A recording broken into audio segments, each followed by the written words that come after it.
Today we're looking at this question: what if the Bible isn't a book of fairy stories? And having a legal mind, I've sort of broken that down, and I think there's two parts to that question. The first is that I need to prove that the Bible isn't a book of fairy stories. And then if I can do that, beyond all reasonable doubt, then I need to look at, well, what's the implication of that? What's the implication if the Bible isn't a book of fairy stories? And so what I'm going to do, first of all, is read to you from three different books. And I'd like you to tell me whether you think the book I'm reading from is fiction, a fairy tale, or true. So I'm going to hide it behind my local newspaper so you can't tell what it is. The Anglo-Celt, Johnny will be familiar. Okay, so hopefully you can't see this book, and I'm going to read to you from this book. A mouse took a stroll through the deep dark wood. A fox saw the mouse, and the mouse looked good. Where are you going to, little brown mouse? Come and have lunch in my underground house. It's terribly kind of you, fox, but no, I'm going to have lunch with a gruffalo. Now, is that true or false, do you think? Does the author intend that to be taken seriously as fact, or is it a fairy tale? Is it a story? I think there were some here who were doing English literature. I'm sure you can probably work out that that's the gruffalo. And Julia Donaldson had no intention for us to believe that that was true. It's a great story. My children love it, but it's just a story. It is just a story. Okay. Now, get out the next one. May I begin in the year AD 431. It is the first authentic date in Irish history and provides a reassuringly firm vantage point from which to survey the next 1600 years or so. Does that sound like the writer is intending us to believe what they're writing, or are they intending it to be fiction? That is the History of Ireland by Thomas Bartlett, and he's intending that we believe this to be true.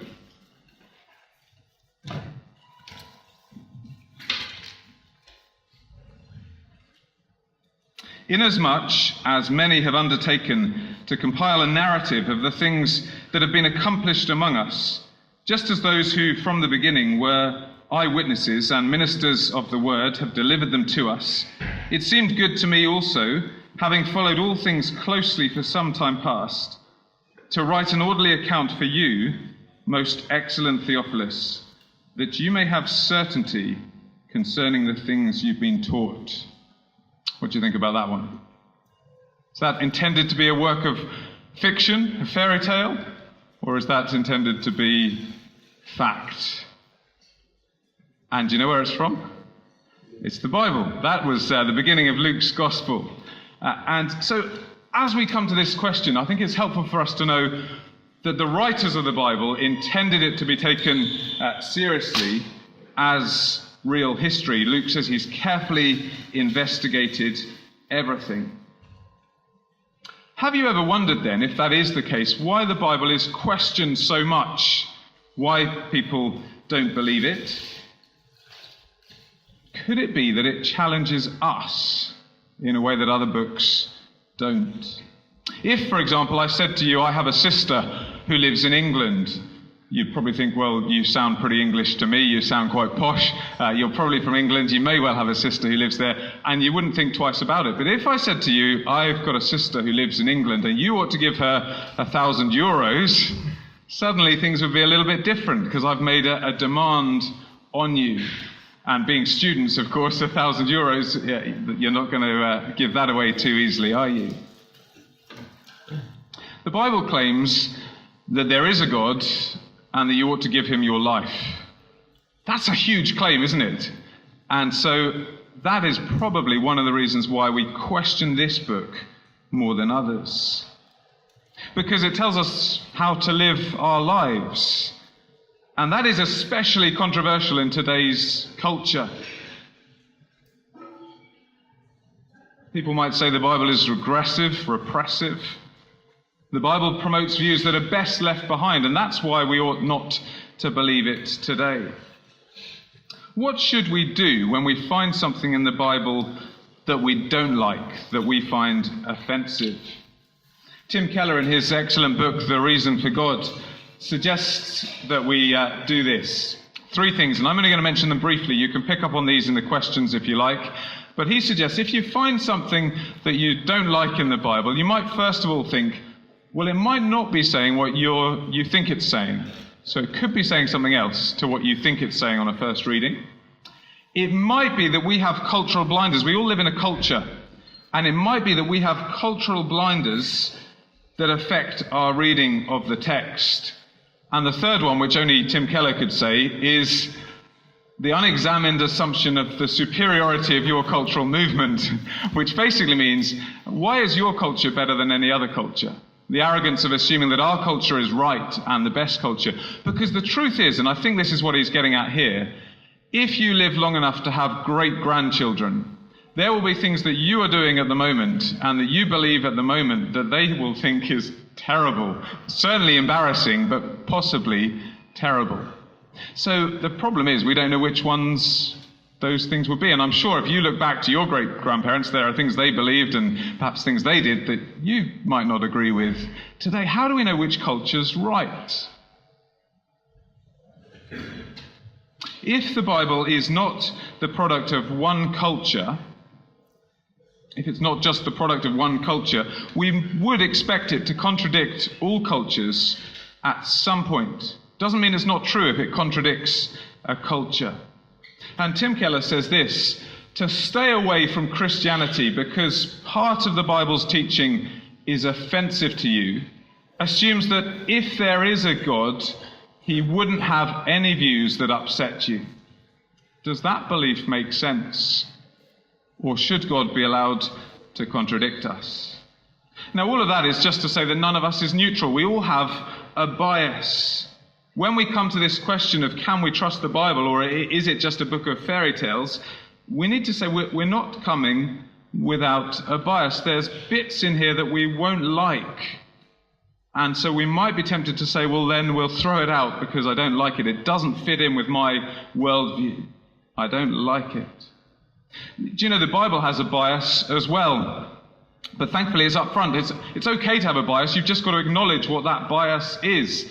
And the Bible says this in John's Gospel. John tells us why he's written his Gospel. And he says, these are written so that you may believe that Jesus is the Christ, the Son of God, and that by believing you may have life in his name. John says, this is why I'm writing to you. I've got an agenda, and I want you to believe.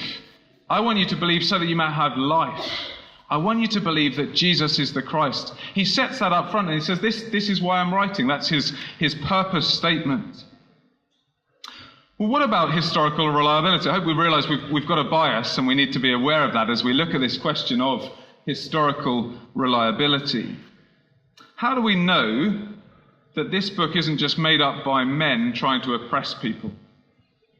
Well, first of all, it is 66 books written by 40 authors over a period of 1,500 years, and yet it all holds together.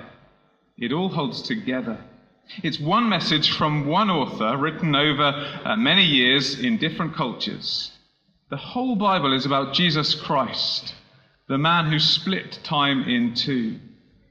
So just for a moment, let's consider, we haven't got time to consider the whole Bible. I'd like us just to focus on the Gospels and think about the historical reliability of the Gospels. And we're going to look at 3 objections to the Gospels, why we might not trust them. The Gospels were written a long time after Jesus died. Weren't they just making stuff up? How do we know the message wasn't changed? And the first objection goes something like this. Jesus died around AD 30. The New Testament was written down much later by people who weren't there, so we can't trust it. But think back to that reading I read earlier from Luke chapter 1. And this is it. Inasmuch as many have undertaken to compile a narrative of the things that have been accomplished among us, just as those who from the beginning were eyewitnesses and ministers of the word have delivered them to us, it seemed good to me also, having followed all things closely for some time past, to write an orderly account for you, most excellent Theophilus. that you may have the certainty concerning the things you've been taught. Do you see, Luke admits it. He says, I wasn't there, I wasn't an eyewitness, but he's done his homework. He's spoken to the eyewitnesses. He's asked them what they thought, what they saw, and he's written down an orderly account so that Theophilus might have certainty concerning the things he was taught. And Sir William Ramsay, an archaeologist, wrote this. He said, Luke is a historian of the first rank. This author should be placed along with the very greatest of historians. Luke's history is unsurpassed in respect of its trustworthiness. You'll see that as you read through Luke's gospel. He mentions times and places and people. His geography is spot on. He is a very good historian. And Luke wrote his gospel around AD 65. That is within a lifetime of Jesus' death and resurrection. Matthew, who was an eyewitness to Jesus, one of the disciples, wrote at the same time. Mark got his information from Peter and wrote even earlier. John was another eyewitness and he wrote slightly later.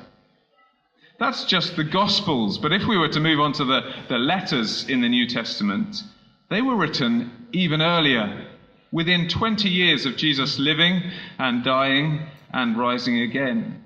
There are clear statements of Jesus' resurrection in, for example, 1 Corinthians chapter 15. And in that letter, Paul says that you can go and meet some of the witnesses. He says Jesus appeared to more than 500 people at one time, most of whom are still alive, he said. So when he was writing, they were still alive. In other words, you can go and check it out.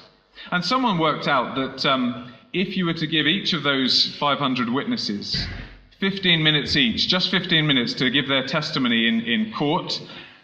Do you know how much court testimony you'd have? You'd have 3 weeks of people saying, one after the other, I saw him, Jesus rose from the dead. That is a lot of evidence. He says you can go and check it out. So the biblical accounts of Jesus' teaching, miracles, death and resurrection were circulating within the lifetime of hundreds who were present and who could have said, that's not right, you're making that up, that didn't happen. But you might be thinking, well, people could have said that and that they were just silenced. How do we know they weren't just making stuff up? That's the second objection. Weren't they just making stuff up? And my first answer to this objection would be, well, why would they make this up? Why would you make up something about a man dying on a cross? And if you were making it up, why would you put stuff in that makes your hero, Jesus, look so weak? There he is in the Garden of Gethsemane, in agony, crying out to his Father that he might not have to go through with it. There he is on the cross, crying out, my God, why have you forsaken me? Why would you put in stuff like that? If you were making it up, why would you have women as your key witnesses to the resurrection? Women in the first century were badly treated. Their evidence was inadmissible in a court of law. Why would you have women as your key witnesses to the resurrection? Surely you'd have had pillars of the community, people you could believe and trust in. Why would you show the disciples who went on to be church leaders, why would you show them as petty and jealous and slow-witted cowards? You'd have to ask, what would be the motivation for making all this stuff up? The men who preached and wrote about Jesus in the first century didn't gain anything from it. Almost all of them were killed for their faith, or else they were locked up in prison. They didn't gain much in this lifetime.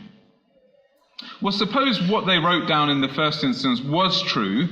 How do we know that what we have today is the same as what they wrote down?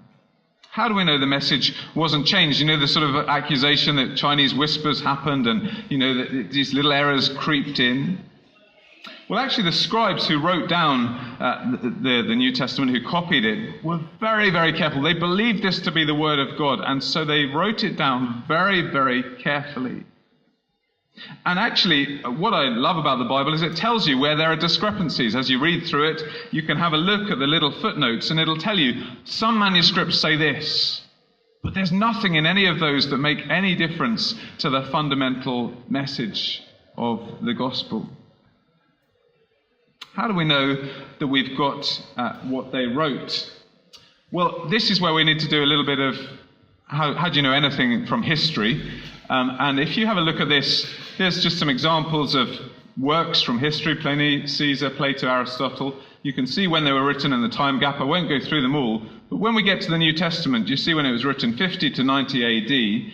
The oldest surviving copy, this is how we work out, have we got the same thing today as what there was written down there? The oldest surviving copy of the New Testament is 130 AD, which means a time gap of 40 to 80 years. That's a much smaller time gap.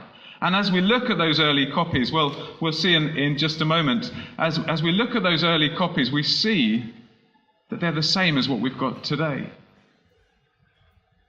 If we're to look at the number of surviving copies, Pliny 7, this is not the football results, Pliny 7, Caesar 10, Plato 7, Aristotle 49. How many surviving copies of the New Testament? 5,800. See, the evidence for the New Testament is overwhelming compared to other historical documents that people don't question. But we question this one because it makes a demand on us.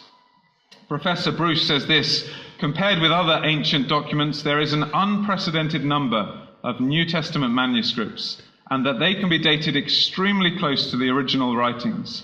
The modern New Testament is 99.5% free of textual discrepancies.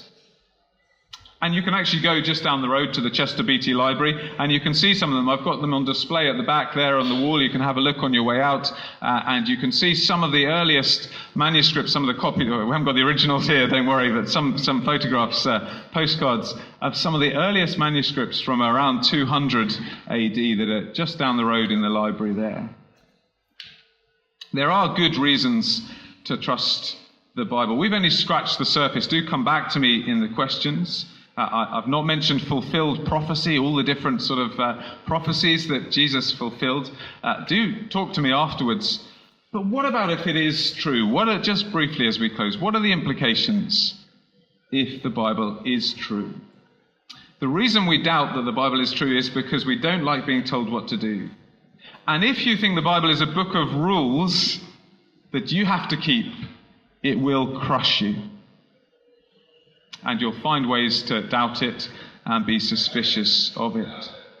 I have to confess, as a teenager, my mum died and I rejected the God of the Bible for a number of years. And all the way through my time as a student at university, I didn't want him to rule over me, and I thought this was a book of rules, and I couldn't keep it. And I found it crushed me. I thought Christianity was repressive. I couldn't live up to its demands. If you think it is a book of rules, it will crush you.